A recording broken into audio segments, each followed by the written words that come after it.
the notion of them winning this tournament or frankly MLS Cup, it's a stretch to me. You can negotiate, you can make moves. If you really cared about this season, if you really cared about like Club World Cup, you would be making moves right now. I hate to say it, but pretty diminished. This episode of Lobbing Scorchers is sponsored by Full Pull Wines, a Seattle-based seller. Not only are they a local company, but they've been supporting independent Seattle soccer media since 2011 and are run by Sounders fans. They offer the best boutique wines in the world to members of their mailing list with special focus on their home, the Pacific Northwest. Their model is simple. 1, they email compelling offers. 2, you request bottles that sound appealing. 3, your wine arrives at their Soto warehouse and is ready for pickup or shipping. Their Soto tasting room is also open to the public. If you're interested in joining their mailing list or learning more about them, visit fullpullwines.com. What's going on, everybody? Welcome to episode 56 of Lobbing Scorchers. This is Ari Lillianwall. I've got producer Noah here with me. And Noah, we don't just have an L-Pod today. We have an emphatic L-Pod. How are you feeling? I'm feeling very disillusioned, Ari, and we will get into that more later, but oh my lord. We'll get into the smoked. We'll get into the disillusionment. You know, an L-Pod is always unfortunate, especially after the run of dub pods that we had recently. But you know, I don't necessarily mind an L-Pod. I find them to be quite cathartic. So we're gonna still lay down a good show for you tonight, even in spite of that debacle that we all witnessed at Lumen Field. First of all, apologies for the late release of this episode. Our timeline got a little pushed back. I was out of town. We had to get a line when I got back. So we are recording this on Tuesday when we would normally do it on Monday. So appreciate the patience and you all bearing with us on that. We're going to do our game review of the Seattle Sounders 3-1 Leagues Cup defeat to Club Nexaca at Lumen Field, which did not eliminate the Sounders from the competition. But I would say it's fair to say that it went about as disastrously as it possibly could have, with them still advancing on multiple fronts. So we're going to talk about that. We're going to preview the knockout stage match against the LA Galaxy, who are coming to Lumen Field on Thursday. Random day to be playing. I know the schedule for this tournament. I'm like, usually I have a rhythm of match nights that I'm working for the website where it's Wednesday, Saturday, and I can kind of, but with Leagues Cup, I was working the games last night on a Monday. I've had Thursdays. This is going to be a Thursday. There's been some Tuesdays thrown in there. It's kind of all over the place. But yeah, the Sounders and the Galaxy are going to be playing on Thursday. We'll hit our agenda check. I wrote down a few for those. A lot of them are diminished this week, unfortunately, but we're still going to get into it. And then there's a lot of other group stage results before this knockout round going on in Leagues Cup, so we're going to cover those as well. And then hit some transfer news from around MLS and talk about all the big-time signings that the Seattle Sounders are making, which is none right now. So before we get into all that, though, I wanted to let you all know, Lobbing Scorchers is a part of the Sounder at Heart podcast network. If you want to get the best independent Seattle soccer coverage, consider supporting us by going to sounderatheart.com/LS. That's sounderatheart.com/LS. Scroll down to subscribe and support to get 30 days completely free. Every sign up through our link helps support and grow this show. And as we have been known to do from time to time and are going to start doing again regularly until we can't anymore, I'm going to read off all our supporters' names and thank you all for signing up and for giving us the support you do. We love and appreciate all you guys. Kenneth Wade, Joey Pasquinelli, David McCoy, Owen Mason, Dan Pavato, Samuel Fout, Ian Mitchell, Christopher Smith, Norm Bontier, Thomas Martin, Greg Hoker, Chris Maley, Andy Hill, Mike Latini, Nate Bontier, David Rodriguez, my nephews, CJ Miles and Marinakis, Mark Ottinger, Zach Heckman, David Pope, Brian Morton, and Clara Berger. Thank you all so much. We really appreciate it. Sounderatheart.com/LS. Sounderatheart.com/LS. We're at like 23 subs right now. The next goal is 25. I know for a fact there's 2 of you out there listening that will go to sounderatheart.com/LS and help us out. And as always, if you're listening to this and you have not done so yet, please subscribe to the Lobbing Scorchers YouTube. The drive to 350 subs on YouTube is alive and well. We're at 320 when I got back from out of town. We had been at like 308 or something, and we've been stacking. But please help us on the drive to 350 as we try and grow and expand our presence on YouTube. All right, let's get into this. Let's get into this L-Pod. And And we'll start, as always, with our lineup reaction. Pretty rotated for this game, which is what I advocated for and predicted would happen going into this. You had RBW in there for Nuhu. You had Danny Leva with Obed in the double pivot, so no JP in the starting 11 for this game. And you had Moose up top and Andy T in goal. And then all of Nuhu, JP, Jordan, Paul Rothrock, which, that's your secret weapon, who you have to rest as the further you go in this tournament, your most important player, and Leo Chu all subbed on later. So it was kind of like a rotated starting 11, and then you got more of the starting group coming in the second half. And, funnily enough, this game actually got off to about as good a start as possible. It feels like that's happened a few times this year where they get off to like a great start and it looks amazing and they're playing great, free-flowing, repeatable offense. They get an early goal and then they just tank themselves. I could probably think of at least 2 or 3 other times that's happened this year, so that's an unfortunate trend. But Obed Vargas, great goal, just 8 minutes into the game. What was great about this sequence, I think, was it was good to see the brothers rolled on combination on the right side create a high percentage chance like that. That was the bread and butter of this attack as recently as last year, and that has not really, I feel like, been the case as much this year. But they did great work. The brothers rolled on to set up that chance for Obed. It was a perfectly weighted assist by Christian. Obed runs onto it, and a great finish. He was wide open, but it was a pretty tough angle, and he stuffed it. So the Obed stock continues to skyrocket, and we're going to talk about that in the agenda check. But great start to the game. That's the best start that you could hope for. And they were dominating. It wasn't just that goal. They were pounding. All over him. But tragedy struck just 3 minutes after that.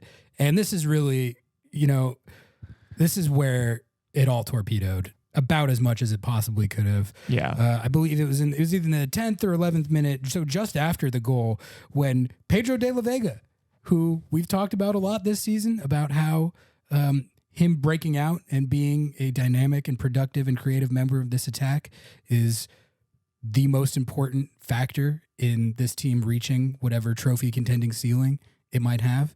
And we haven't been able to see it because he's been injured all season. He's finally worked his way back to fitness, and 10 or 11 minutes into this game, he scored an absolutely insane goal. This was one of the crazier shots that a Sounders players hit all season. The Rui Diaz one in Philly was up there, and there have been a couple other good ones. Rusnak's had a couple good free kicks. But this was pure wizardry. This was wizardry. Just the angle he hit that from and the bend he put on it. I don't know if that's what he was trying to do or if he was trying to just, send in a cross and wreak havoc. But I'm going to choose that was just fully planned by De La Vega, and he hit that on purpose. But either way, to convert that shot from that angle from outside the box, the degree of difficulty on that one is incredibly high. And it was really just great to see, because I felt like watching him, he's had this kind of stuff in his bag. He just hasn't been able to play consistently enough to generate the chemistry he needs with the players around him, and then also just to gain the fitness and sharpness that he needs to do this stuff on a regular basis. So to see him hit that shot, you're kind of feeling like, wow, okay, he's here. He's on the score sheet. That's going to be good for his confidence. He looks fit. He's super stoked to score. This is great. They're up 2-0 on their Liga MX competition in the group stage. Awesome. What a start to this game. And unfortunately, the vibes, which were previously immaculate, got chalked instantaneously. They hit him with a Obed giveth, Obed taketh away. Yeah, so the Pedro de la Vega Golazo was waved off for an offside. Was it on Obed? It was on Obed. I really didn't watch the replay of the infraction. I saw the goal, but would you like me to describe it to you in most eloquent terms? Give the people a breakdown of why this goal was waved off. So Obed acknowledges that he's offside, and he clearly doesn't play the ball. He kind of just moves out of the way of it and just runs and dummies over the ball in a sense, tries to just stay out of the way.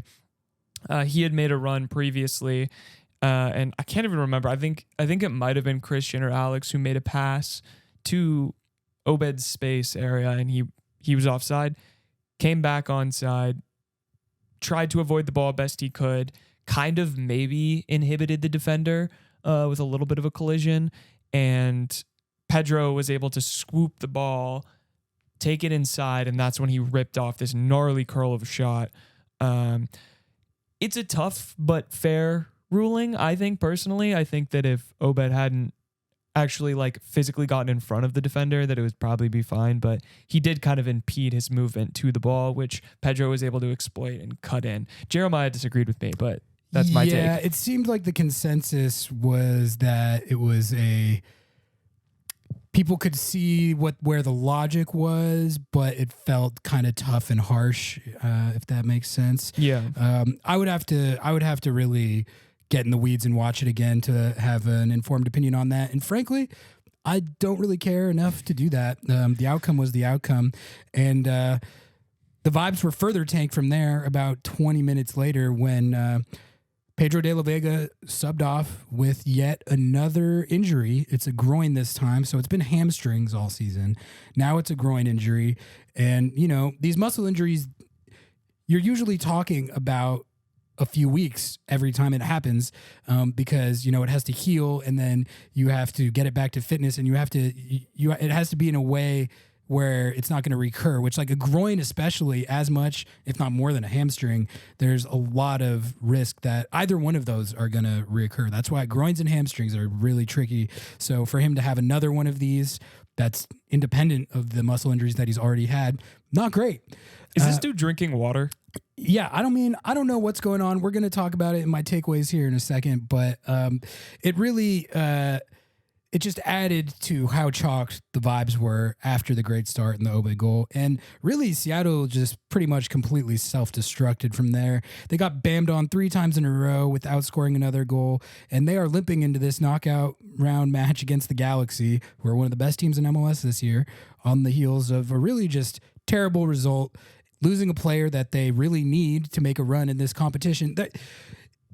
Any notion of them winning this tournament, or frankly MLS Cup, I think it was predicated on the idea that De La Vega could get healthy and contribute. So if that's not the case, I mean, folks, it's the idea of this team contending for trophies with the roster in this state, with De La Vega sidelined and not contributing at all. It's a stretch to me. Even Open Cup? I mean, I guess they're so close to the Open Cup final at this point that in 2 individual games, anything can happen. Right now, like, you're at a point in this tournament where there's still such a long way to go. And the later you get into it, you're going to be playing some really high quality opposition, whether it's the upper tier MLS teams or the upper tier Liga MX teams. I'm not saying it can't be done. It's just the path is harder to imagine. Yeah.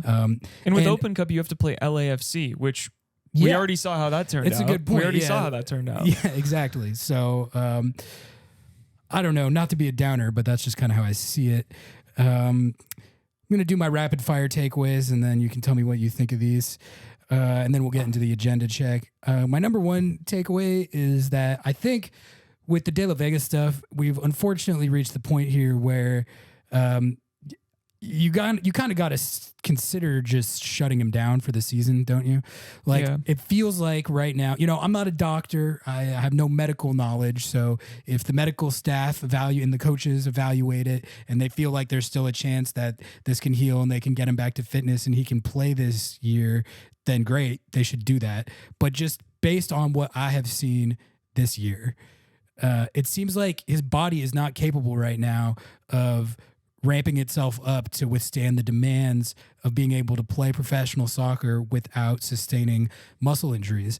So with that being the case, now that this is like the 3rd or 4th time that this has happened, I don't know how much you gain by kind of spinning your tires like this. Like, I almost feel like you might be better served to just call it a season with this, and give him a full off season to heal and get fit, and then give it a rip next year when he's got more of just a baseline of health and fitness than constantly rehabbing and then re-injuring himself. So if they can get him healthy and contributing down the stretch for maybe the last part of the regular season, and then maybe hopefully get a playoff boost from him. I'm not saying not to do that if you think it's possible. I just don't know if that's possible. This has happened every time they've tried to play him this year. Yeah, hindsight is 2020, obviously. Like, we can't go back in time, but you were advocating for this quite a long time ago. I wish they would have just put him on the season-ending injury list. That takes his salary off the books, correct? I'm actually not sure about that, but let's just play a hypothetical here, and maybe we're completely wrong. But let's say that does that. Maybe it doesn't. Maybe I'm just an idiot. But think about how that could have opened up more space for the summer window to make a move, and adds you more flexibility. Again, hindsight is 2020. That literally may not even be a league rule, so I'm just bullshitting here. But I get why they have been trying to, rehab him and ramp it up and play him to this point. I just think after the fourth time, man, like I don't understand. I could just be 24. I could be speaking out of just frustration from having watched the same thing happen a bunch of times, but like I don't know. It's just something I was thinking about. Yeah. He's 24. He should be like, I think that there's a bigger issue too with just the fact that this is continuing to happen, and now it's just different muscles. And on top of that, he isn't match fit, and he's still not match fit. Right. And he can't get match fit. You can only play him like 30 or 40 minutes at a time right now. They had ramped him up past that. But it's really, honestly, more than anything, it's just really unfortunate. And I feel really bad for him because, you could tell early on in the season it was taking a toll on him mentally. He had like family come out here to try and get his mind in a little better place. And you definitely feel for the kid. It's been it's been a lost first season here in Seattle. And it just felt so cruel, but also on the nose to have that happen again right after he scored a goal like that. I know it didn't count, but kind of just to see like, okay, that's the sort of like impact play that he has in him. And for him to get another injury like 20 minutes later, it's just so unfortunate. Someone said he was edging us. And I said, I don't think you can say that on Twitter. This was Seattle's second straight home game where they gave up 3 goals and pretty much got clowned on. So that's not great. It's not the vibe you want. They did advance. I guess not second straight home game because they had the Minnesota United one, but there was the 2 LAFC, and 3. The second time in 3. So that's not good for the vibes. And we're going to talk about this in the Galaxy preview, but my last takeaway was, I hate this matchup with the Galaxy right now. No one should feel good about this, and we'll tell you why in our match preview, but that was sort of where my mind went. Yeah, I'm excited to see Joey Paints. That's it. Yeah, I'm always excited to watch just to see him. And Gabriel Peck's honestly like emerged as pretty much just as good. So they're definitely a fun team to watch, except when they're destroying your team, which correct. Might happen. It might happen. All right, let's hit this agenda check. I have 4 written down. We can make this pretty quick because I feel like they're pretty simple. Obed was the one who strengthened his agenda, which he continues to do, but that was a really sick goal. Mm-hmm. Like the finish on that one, just seeing him get on the score sheet again. There's one player who managed to up his stock in a debacle of a game like this. I would say it was him. Yeah, that's kind of what we've been looking at with him. It seems like no matter how dark the game is or how bad of a spot that the team is in, Obed is still constantly improving, and he's just this bright spot. He played a great game all around. I don't even think I would. It clearly wasn't his fault that they lost, but man, it's like crazy to see him improve. And dude, I know we keep saying we're gonna hate to see him leave, but his value just has to be by the week increasing to like absurd amounts. Absolutely, and I think that's a good way to think of it. Is like every time he makes a play like that, the price goes up. Yesterday's price is not today's price. Exactly. We had the RBW over Nuhu agenda. I hate to say it, but pretty diminished. The There was a lot of takes flying around. Okay, there's a lot of takes flying around. I don't really think I was as much a part of that. I'm on record as not being as anti-Nuhu as some of the brigade out there, and a lot of people don't like that. A lot of people disagree with me on that. But I thought this was a pretty rough one for RBW. He is 19, so let's keep that in mind. And growing pains with a young player like that. Every young player, there's going to be moments like that. But correct me if I'm wrong, but on at least 2 of the goals, RBW was pretty involved on the sequence that led up to it. Am I wrong? You're not wrong. And as a purveyor of this agenda, I feel quite embarrassed. This was not a good showing for our boy here. But again, like you said, he's 19. There are going to be hiccups and goosebumps. You have to let kids play and learn their position. But it was not a good look. I think my takeaway from watching those sequences was just that. He's still very toolsy. He's got a lot of really great traits, and I love his upside, like we've talked about, as an attacking fullback or just a winger. And I think he's got all the skills to be very effective in that role and become a very sought after player for an overseas transfer and all that. I still believe all that. I think his 1v1 defending is a work in progress. That's probably the biggest part of his game that he needs to develop. At least if the plan is to have him be a fullback, that's the part of his game that he's going to have to work on and develop a little more to really maximize what he can do at that position. And then otherwise, I think you might be maybe better served to play him higher up the field, like we've talked about this year, where maybe that two-way skill set isn't as important, but to play that position, really the ideal modern fullback is a two-way player, and so if your defending is lax, that does not lend itself well to playing that position. So I definitely not bagging on RBW. This is a pro RBW podcast, and I think he's shown enough this year that anyone who is still excited about his upside is well within their rights to do so, to feel that way. I know I'm still pretty excited and intrigued by his upside, but this week, agenda diminished. I think also the specific RBW over Nuhu agenda is diminished, but I think in a weird way, the RBW playing higher up the field agenda is two different agendas. Increased. Yeah. They play off each other. Good point. Yeah, those are two different agendas. We'll do the Moose one real quick. Diminished again. He's bad. he is genuinely bad. I'm gonna just take this one over for a second here because I have to let this out. I watch him play and it genuinely frustrates me. I don't know what he's doing. I don't know what his position is, because when he's at the 9, he's not playing the 9. He's just getting in the way, or he's fumbling the pass. He's getting a great pass in, and he's like, "Let me take the world's largest touch and then fumble the ball." This guy is bad.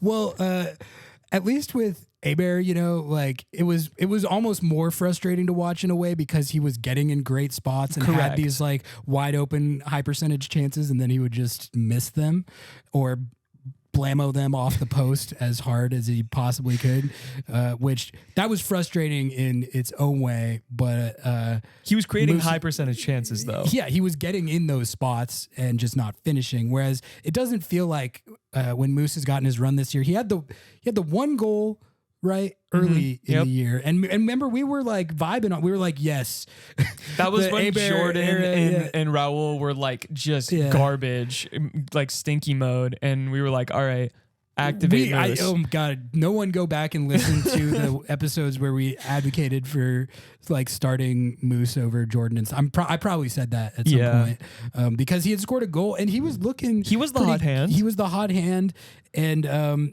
he scored a pretty big goal in that San Jose game, which they eventually lost. But I defend our advocacy for that agenda in hindsight, because at the time it felt like he was the best option. But it is what's unfortunate about it is it's been a kind of a bust of a year for Moose, and I thought, much like the Abear signing, I thought the reasoning and the process made sense. You had a bit of an undervalued asset in the sense that Moose his underlying numbers and his like goals and assists per 90 were very, very good. He just had never been in a situation where he had gotten enough minutes to like have the stat sheet production that reflected that. But I think the process of finding a backup 9 who has that really good goals and assists per 90 and is shown to be an efficient player in the minutes that he has gotten, that makes sense in principle, but it has not really worked out this year. And it's basically like, it's essentially like another Abear. That's what's going on here. So. I'm gonna put this out there, and you know what? Maybe I'll be proven wrong, but I genuinely think Abear is a better player than Moose. Because if you look at what he's doing in China right now, Abear's kind of balling low key. Yeah, which that's its whole separate topic. He went to I don't know if it's still happening, but he went to China and just started banging in goals. He was banging again. like good goals too. Yeah. He had a free kick. Yeah, Golazo. It was like insane. Yeah. It was so good. It was like he's taking set pieces for them. Yeah, and he's bamming. Which that honestly that pissed me off in a way, but and Abear was also really good on NYCFC. So yeah. I like for all the memes about Abear, I was never like actively like I hate you, and I'm not actively I hate you about Moose either. I'm just like I watch him play and I'm just angry.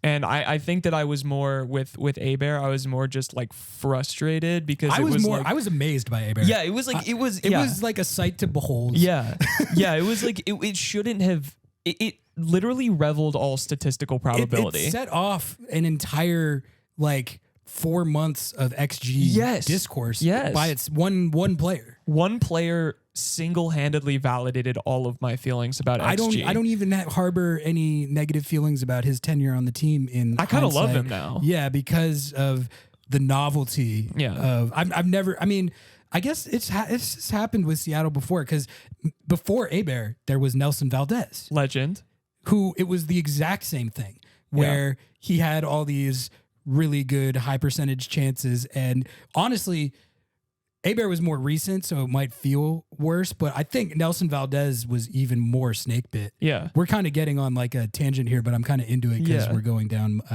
memory lane. But because the Nelson Valdez one was funny. That was a good bit because he just started balling in the playoffs and scoring a bunch of goals, and they won MLS Cup. Yep. So his tenure turned out to be validated, but it is an interesting trend, I guess. Nelson Valdez wasn't a backup 9. He was like brought in to be the starter. Mm-hmm. So that was a little different in that way too. But I don't know if there's anything to that. But when you throw in that one, the Abear one, and now the Moose one, it's definitely three of the stranger number 9 situations that I've seen.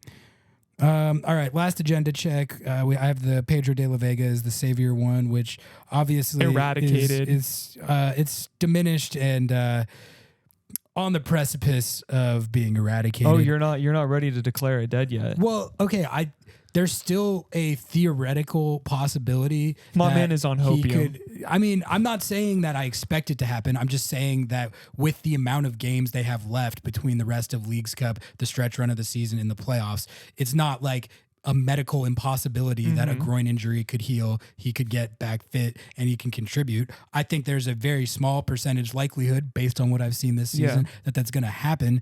But I'm not going to, until there's so few games left that like the injury would totally devoid the possibility of him playing. It is possible that he could come back. Yeah. And but Ari, I just said earlier that like it might be time to consider shutting him down.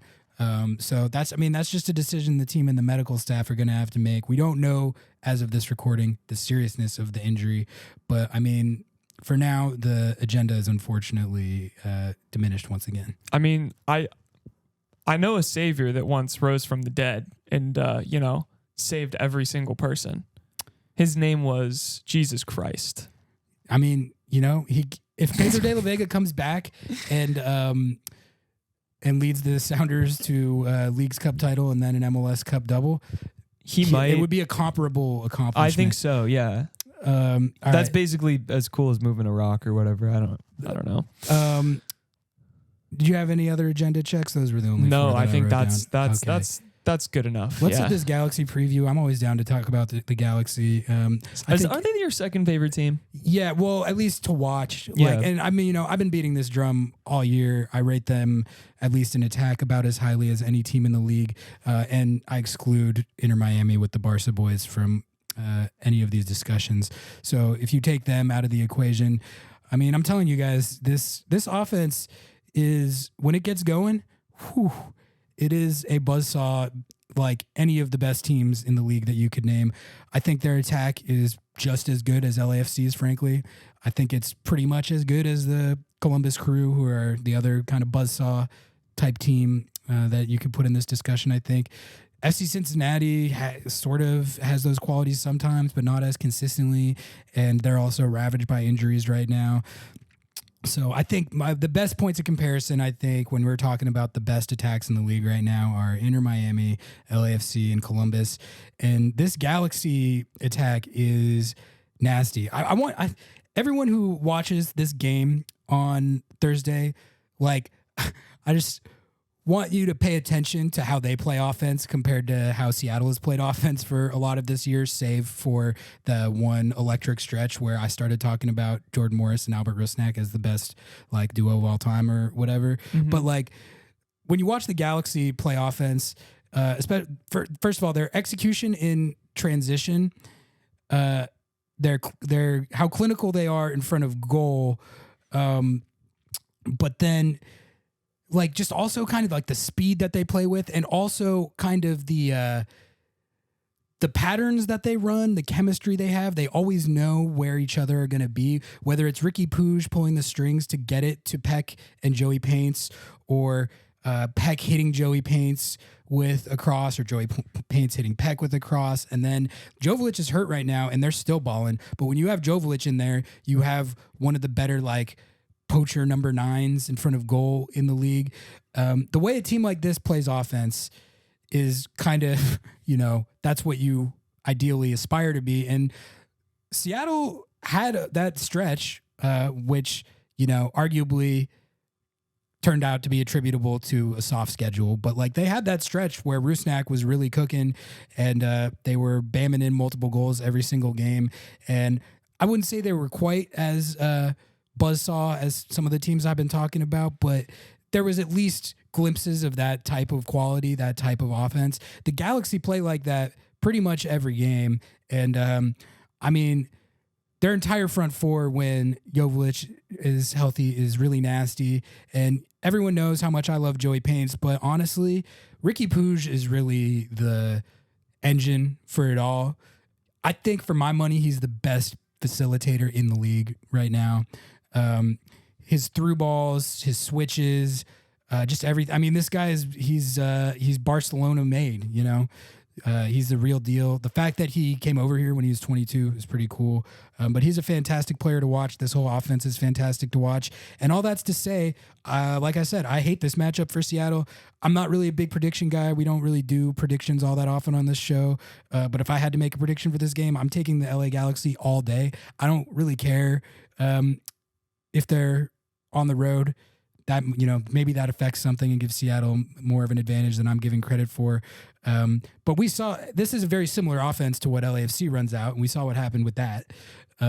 So I don't expect it to go all that differently. Yeah, I mean, what we just saw with ostensibly even, in the second half of that last game, with the majority of the starters in, including Paul Rothrock, the greatest player to ever touch grass, like they got cooked by a team that is ostensibly 10 times worse than the Galaxy. Like Necaxa they had that great 10 or whatever. He ripped that shot from outside the box, but like other than that, like they fell apart.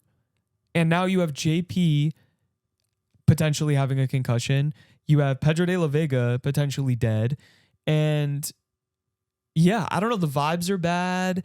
I don't know, man. I would hate to be the Sounders going into this game, especially with the Galaxy, who have been just cooking as of lately. And like I said, man, I got tickets simply so that I can go see Ricky Puig and gang, because and you know what, I'm probably gonna get some hate online for that, but they're a fun team to watch. Yeah, no, they're my favorite team in the league to watch. So, I mean, I guess it'll be entertaining from that perspective, but it's just it's definitely an unfortunately time matchup for the Sounders coming off that game. You know, that all that being said, you know, I'm willing to be proven wrong on all that.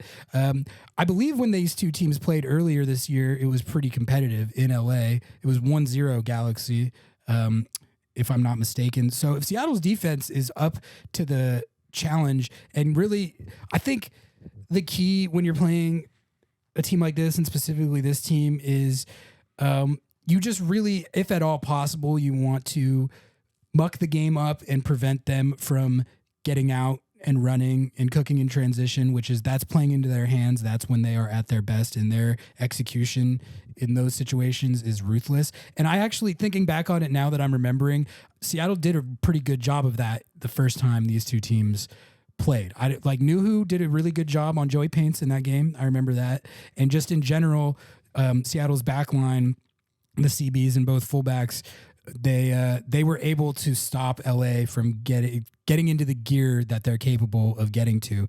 So if they can replicate that, and you know, get the Rusnak and Morris duo cooking the other direction, results not impossible. Yeah. In an elimination game, though, I think LA is going to be flying, and they have a gear that Seattle doesn't have right now, and LAFC has that same gear, and they played it to great effect the last time Seattle played a team like this. So it's not impossible, but I don't have my hopes especially high, I guess. Yeah, and it's even more tough when like your game plan ostensibly has to be slow the game down, play possessive, and be smart with the ball. Exactly. Against a counterattacking team that, again, can score 4 goals in 10 minutes. Yeah. And you are a team who has been able to show that the only time you can really score like that is against bots.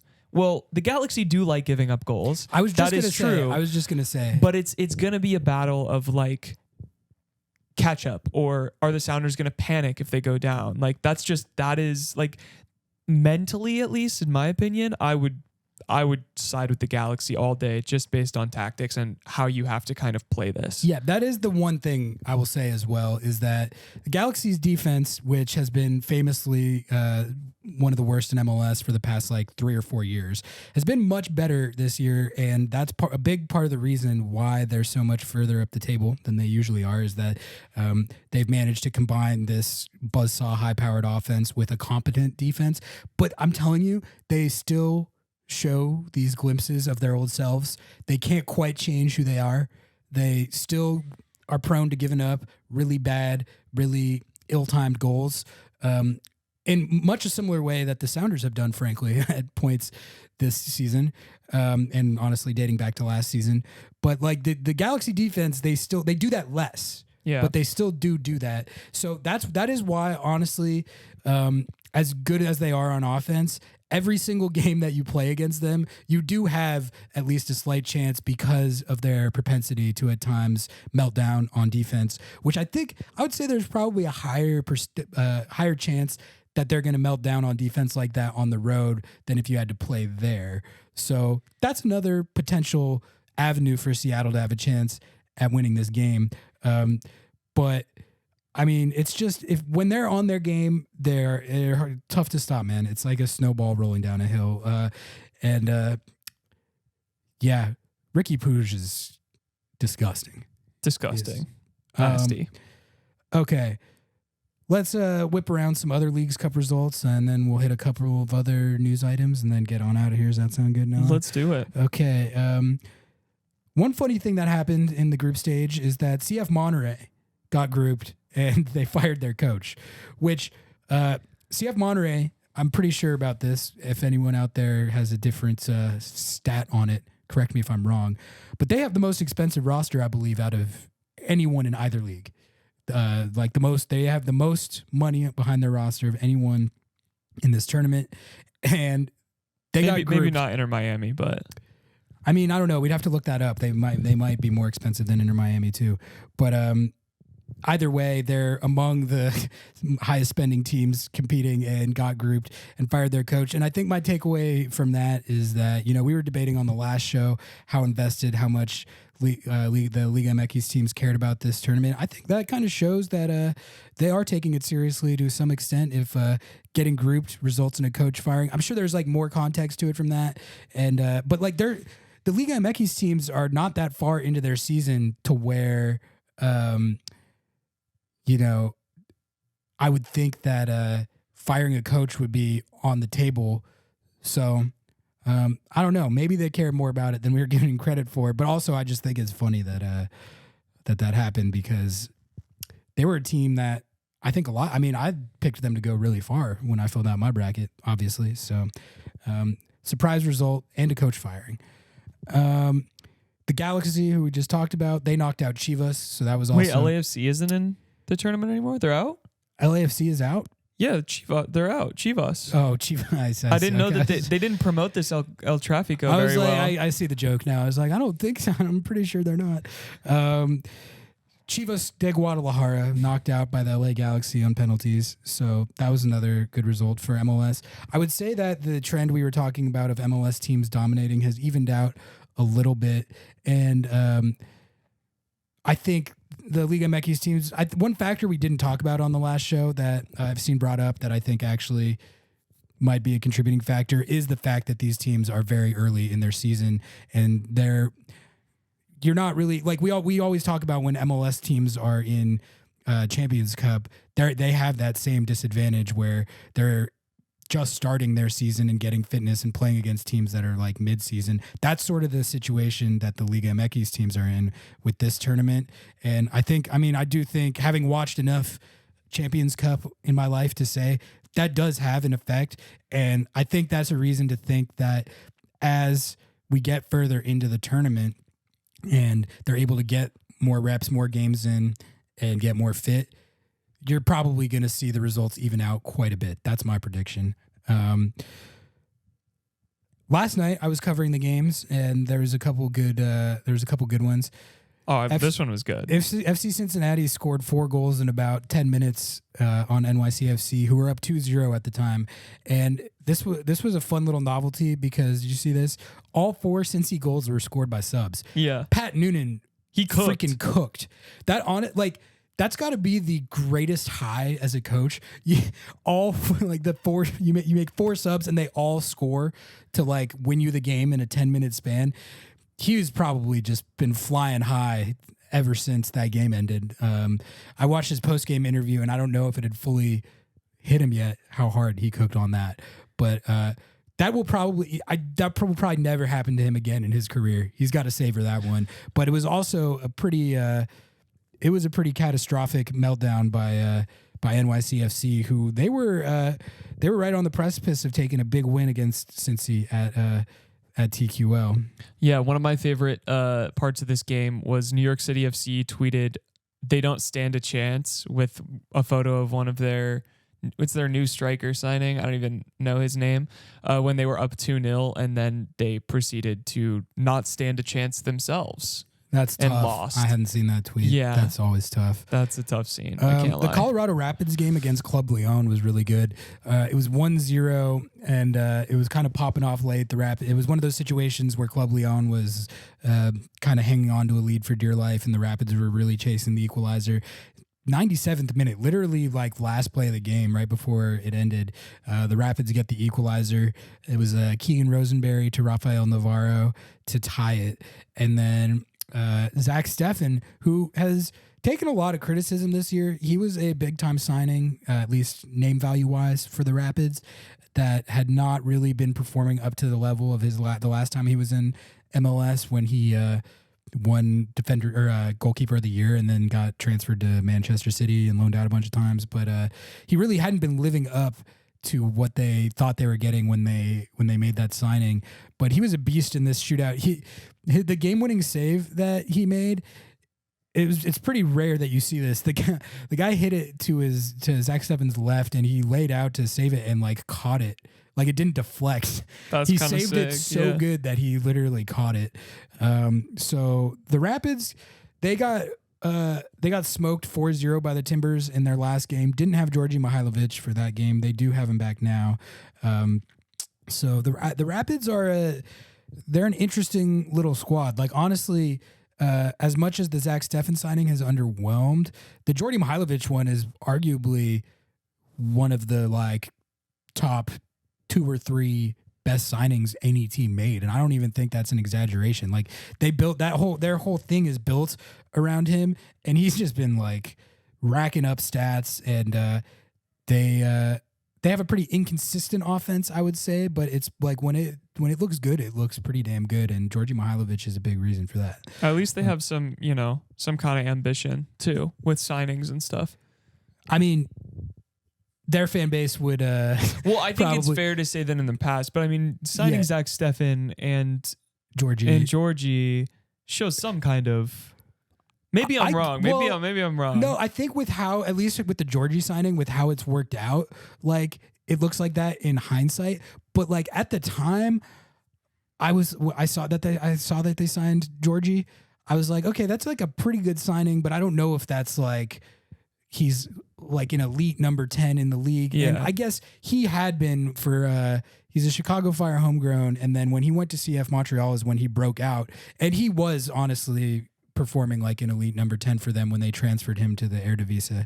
But I didn't really, I wouldn't have picked that as like necessarily a big needle moving signing, but it really has been for them, and they're just much improved. And honestly, like Chris Armas is sort of dunking on the haters with how they're playing this year, including myself. Like, Chris Armas was almost, he became a meme coach when he was coaching Toronto. Everyone was clowning on him. Their fan base like hates him. And when the Rapids hired him, it was widely panned, I think, like if you remember. Yeah. And he's got them playing pretty good ball. All right. I got a few other little headlines here, and then we'll call it a wrap for episode 56. I did want to claim validation on my take about our Olympic squad, which we advanced to the knockout stage for the first time since 2000, I think, and then promptly got absolutely waxed by Morocco, which... Morocco they're really good. I mean, I didn't know their U23s were that good, but they made a run in the last World Cup, like I think to like the Final Four. Like they were almost in it. They almost made the final, I'm pretty sure. But like our team did not stand a chance against them. Wasn't even close. When we played France, the only 2 teams we beat, right, were Guinea and what was the New Zealand. So who? I just, a few people disagreed with me, which is fine, about my takes on that roster. But I mean, I feel like it pretty much worked out how I thought it would. That roster was not good. No, it was not good. Like I could, I've watched enough of the league and a lot of these players that were on the roster to have an informed opinion on that. And as soon as I saw it, I was like, okay, this is going to be bad. And, to be fair, I will give them credit for advancing to the knockout stage and getting the wins that they did against the opponents when they were overmatched. I will say they did like a little better maybe than I thought we would. But with how it ended, I think we can safely say that team was weak at best. Yeah. And the women's national team is in the gold medal match. Yeah. Good shout. Shout out to them. Yeah. We usually win those. We better. I hope we win those. LAFC has Olivier Giroud has arrived. He's training with them. I was actually on Steve Cherundolo's Zoom call today, and he said that he's not going to debut in this game. They play tomorrow, I believe, Wednesday. He said he's not going to be ready for that, but he might be ready for the next game. They're just getting him fit, and they're going to unleash him. So that's going to make them way better. They've been running like Kai Kamara out there a lot, who's like really still scoring. Dude, like he's still a beast. Like it's kind of, I'm kind of happy for Kai Kamara that he like gets to play on that team, because he's played for like half the teams in the league at this point. Mm-hmm. And there's been times on some of them where he doesn't have a heck of a lot around him and he's still banging in goals.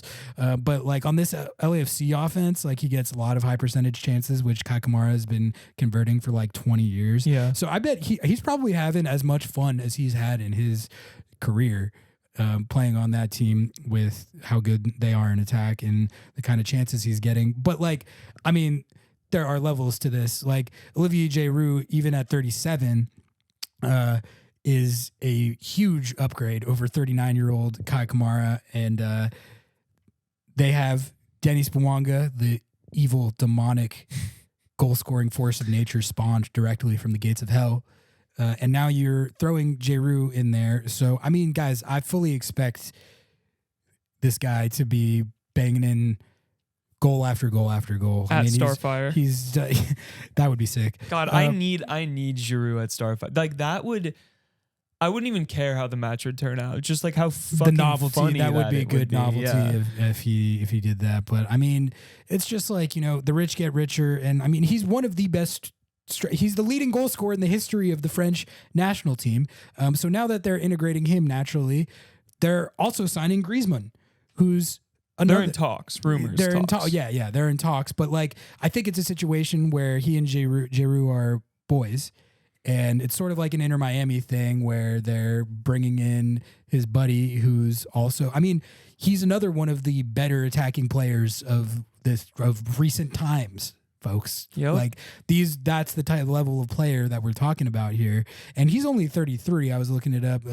Giroud's 37 and he's still really damn good. But Griezmann's like earlier in his 30s, and the two of them together, you know, they played together a lot with France. Like this is going to be bad. This is going to be bad for everyone else in the West and the league, frankly. Like, because LAFC is already so loaded. You have Bogus having the season of his absolute life, and you have Bouanga, who's an evil demon spawned from the gates of hell. So you add these two French guys to it. This is not good. This is not good. I'm so upset, Ari. I'm in the mud. I'm in the mud mostly because of the next thing that we're going to talk about. Yeah. Because how, man? Come on, share some with the rest of us. Like, we're, not to be whiny about it, but I'm gonna be. Yeah, that's like fine. this is Okay, like so that's a good segue, and then I'll let you cook on your grievances. So the Sounders had a transfer rumor to Albert Elise, who's a Honduran attacker. And he might be a familiar name to some MLS diehards. He played for the Houston Dynamo a few years ago. And I remember him actually because he was on Club Olympia of Honduras when Seattle played them in Champions League in like 2015 or something. And do you remember this? Yeah. Like Seattle was heavily favored in that series, and he just went nutty. He went sicko mode. He went sicko mode at Lumen Field, which was then CenturyLink. And I was just like, that was the first time I heard of him was watching him live at Lumen, and he was dominating the game. And I was like, who is this guy? Like, some MLS team has got to swoop in here. And eventually it was Houston, and he had a couple of really good years for Houston, very productive player. But then he got transferred to Portugal, I believe, and then I never really heard much from him again after he left MLS. But he is a provenly productive, good MLS player. But now the Sounders are linked to him, but apparently he was in a coma, which I didn't really know about. I don't know what happened. But according to the reporting that I've seen, I think Jeremiah had some stuff on this. That's sort of been a hang up with the potential transfer. And like, it seems like there would be legitimate interest there, I guess, if he was fully healthy and like cleared to play, which he's not right now.